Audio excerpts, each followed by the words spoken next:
Bonsoir à tous. Merci d'être présents, de nous écouter du coup pour cette nouvelle interview des écoles d'arbitrage sur la Ligue Auvergne-Rhône-Alpes. Nous sommes ce soir avec une nouvelle école d'arbitrage. Et oui, récemment, nous avons été avec l'entente méridionale Ardèche, qui était vraiment une école très intéressante avec deux intervenants qui étaient vraiment très investis du coup dans l'école d'arbitrage. Et ce soir, nous basculons dans la Loire sur le club de Roanne-Riorges, où nous accueillons deux invités en exclusivité, Darren et du coup, Anaïs. Bonsoir. Bonsoir. Donc, l'idée de l'interview, c'est que vous puissiez un petit peu vous présenter dans un premier temps, et puis après, on va parler de votre école d'arbitrage. Donc, est-ce que vous pouvez, n'importe qui peut commencer, vous pouvez nous expliquer un petit peu qui vous êtes, quelle est votre fonction, et puis après, on ira un peu plus dans le détail. Voilà, je vous laisse prendre la parole. D'accord. Moi, c'est Mepeu Darren. Donc, comme tu l'as souligné, je suis au Roanne-Riorges Handball et du coup, j'agis sur tout ce qui est arbitrage en tant que responsable de la filière. Donc, je m'occupe de ce qui est de la mise en relation avec les parents, des accompagnements les week-ends pendant les matchs et je m'occupe aussi des formations pendant les temps de stage, pendant les vacances ou encore quelques samedis matins avec exception. Ça marche? Et moi, du coup, c'est Anaïs Charnès et j'interviens aussi sur l'école d'arbitrage à Roanne, plus dans de l'accompagnement avec les JAJ. Et je suis animateur sur notre catégorie Baby Hand et j'essaye d'initier les petits à l'arbitrage.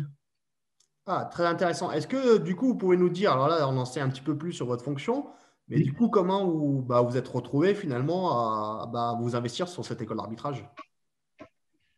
Pour ma part, moi, je suis, je suis joueur, comme beaucoup de licenciés. Et ça fait un petit moment que j'arbitre et tout naturellement, il y a 3 ans, nous a été proposé de faire un service civique au club. Et moi, ma fonction première, c'était de dynamiser et de développer la filière arbitrage au Roanne-Riorges Handball. Et du coup, j'ai commencé par faire des accompagnements et au fur et à mesure, en voyant que ça marchait, que les jeunes étaient favorables à ma présence et aimaient bien le contenu que je leur proposais, j'ai évolué et j'ai proposé d'abord des formations, puis après, j'ai pris en charge la filière arbitrage du club. Voilà. Ça marche. Et toi, Anaïs? Et moi, c'est un peu le même profil. J'ai commencé le hand quand j'avais 10 ans. Il y avait une section au collège où le club gérait et on avait des formations sur l'arbitrage, l'entraînement.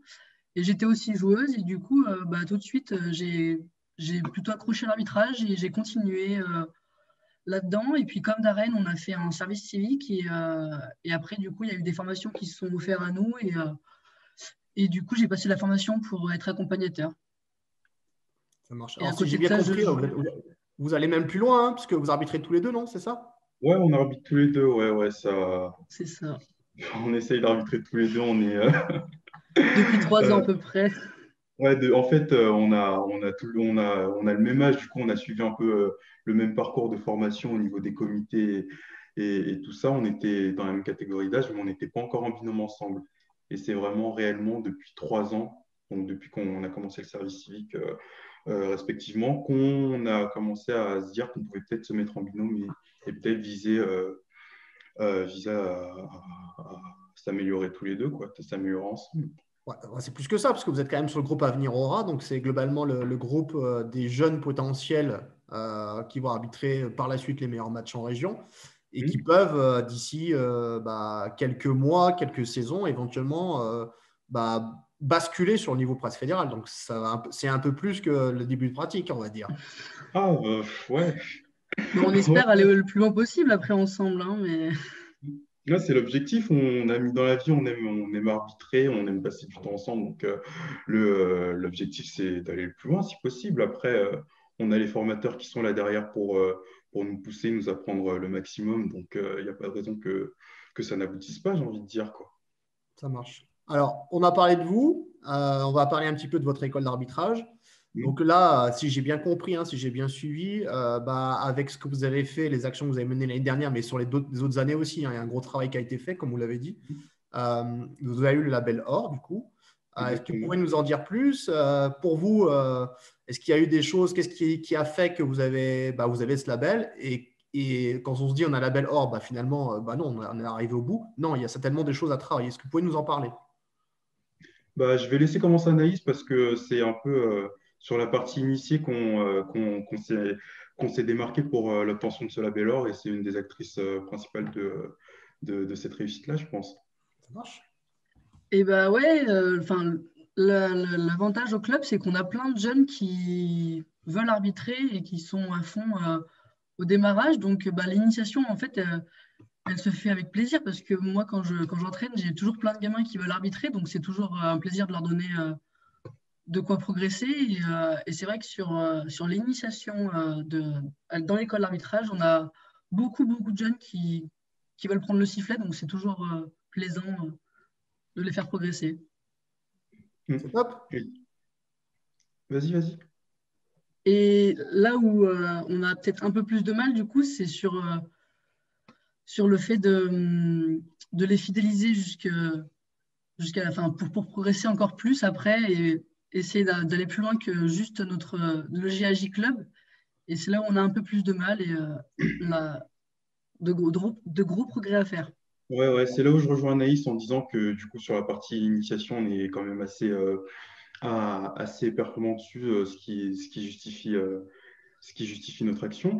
Mais du coup, comme on l'a dit tout à l'heure, ça fait que 3 ans que nous, moi avec Anaïs notamment, nous avons repris la filière arbitrage.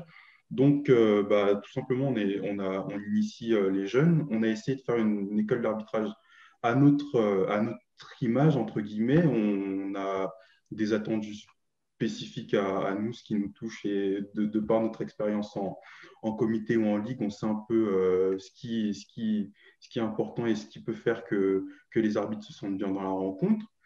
Et de là, on a priorisé ces deux premiers items qui nous semblaient les plus importants. Donc, faire en sorte que l'arbitre se sente bien au niveau du match, faire en sorte qu'il ait un bon coup de sifflet, une bonne gestuelle pour qu'il se fasse comprendre et du coup moins embêté par les supporters qui peuvent avoir des fois des comportements déviants.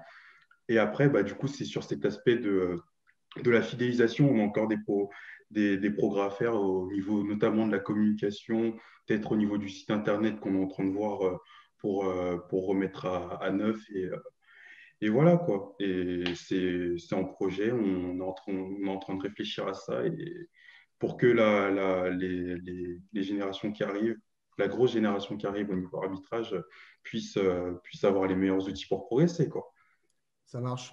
Justement, en parlant d'outils, est-ce que tu as un outil particulier à nous montrer que vous développez peut-être sur votre école qui pourrait être intéressant pour les autres écoles d'arbitrage et Bah, qui pourrait donner des billes aux arbitres, hein, éventuellement? Au niveau de si, nous, on a mis en place, comme je te disais, par rapport à nos attendus, donc des fiches de suivi spécifiques. Donc après, on a, en fonction des différentes catégories, donc là, on a moins de 13, Mhm. moins de 15 et moins de 18 pour faire simple. Donc là, je vais prendre typiquement celle du moins de 15. Donc, vu que, comme j'ai dit tout à l'heure, on avait plusieurs intervenants sur la filière arbitrage, j'en suis un, Anaïs en est une. Et à chaque fois, en fait, on essaye de faire en sorte d'avoir cette fiche-là, donc avec quelques informations sur le match, sur l'intensité et le comportement des acteurs du match. Et ensuite, en fonction de ça, on a deux fiches distinctes, donc une fiche par binôme et deux petits encarts par arbitre. Et en fonction des critères qu'on a annotés, on va faire des petites annotations. On va peut-être, par exemple, là, venir mettre en gras pour souligner le fait que l'arbitre a été bon ou a un peu pêché sur un des items.